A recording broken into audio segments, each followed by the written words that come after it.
Why does God allow good and bad to live together for the time being?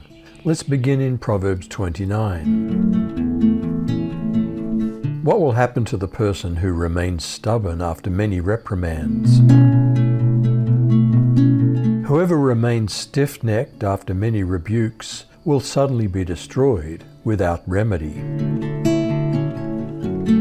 What happens when good people are in charge of a nation, a company, a church?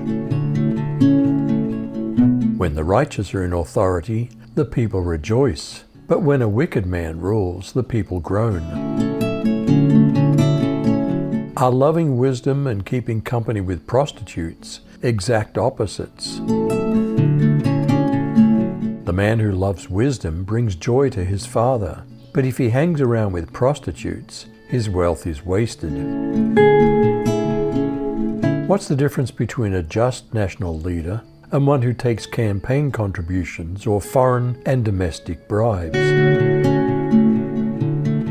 The king by justice makes the land stable, but he who takes bribes tears it down.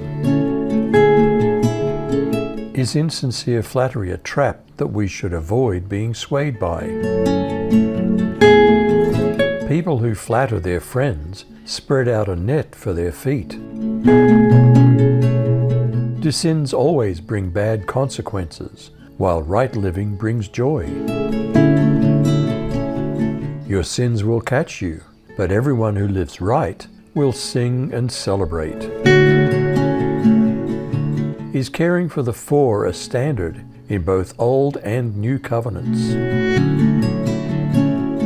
A righteous man knows the rights of the poor. A wicked man does not understand such knowledge.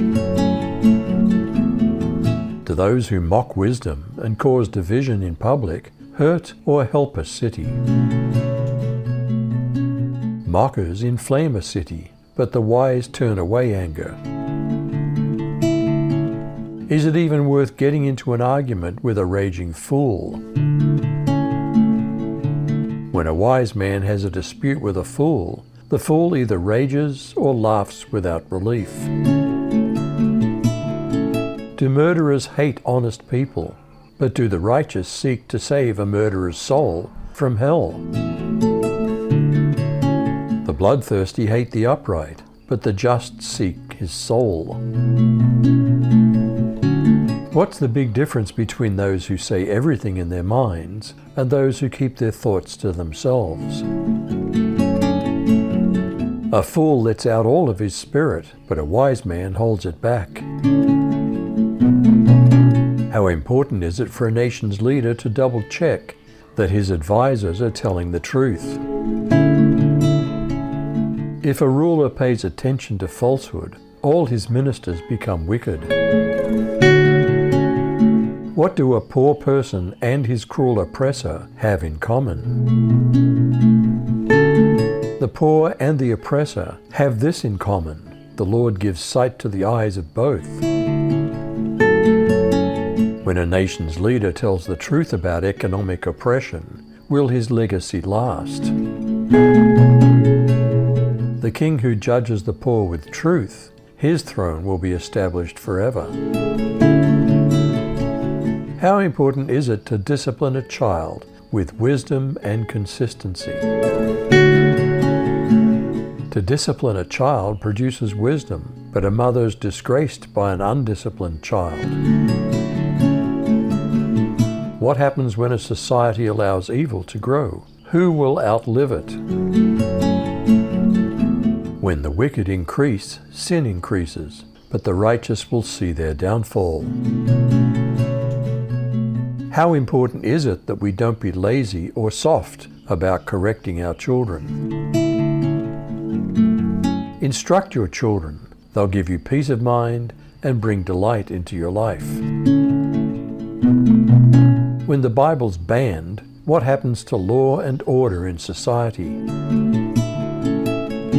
Without guidance from God, law and order disappear, but God blesses everyone who obeys His law. Will a servant respond to words alone to correct bad behavior? By mere words, a servant is not disciplined, for though he understands, he'll not respond. How stupid is it to be hasty in our words, speaking without thinking first? Do you see a man who speaks too soon? There's more hope for a fool than for him. How can entitled arrogance grow because of how we treat an employee? If you pamper a servant from his childhood, later on he'll become ungrateful. Why does an angry man create quarrels and a quick temper lead us into sin? An angry man stirs up strife, and a furious man abounds in transgression. Why does pride lead to humiliation, and the opposite, that humility leads to glory? A man's lofty pride will bring him low, but a lowly spirit will take hold of glory. Is it self-destructive to partner with a criminal? Are accomplices who withhold knowledge of a crime cursed? One who is a partner with a thief hates his own life. He hears the oath but tells nothing. Will cowardly fear of people and their opinions trap us? Whose opinion do we trust? Fear of man will prove to be a snare, but whoever trusts in the Lord is kept safe. Why do we rely upon human governments and forget where true justice comes from? Many seek the ruler's favor, but justice for man comes from the Lord. Are there two diametrically opposite ways of living that can never coexist? The righteous despise the unjust, the wicked despise the godly. Why does God allow both good and bad to grow in the same wheat field for now? But he said no, lest perhaps while you gather up the darnel weeds, you root up the wheat with them. Let both grow together until the harvest. And in the harvest time I'll tell the reapers, first gather up the darnel weeds, and bind them in bundles to burn them, but gather the wheat into my barn. Why does God allow good and bad to live together for the time being? You decide.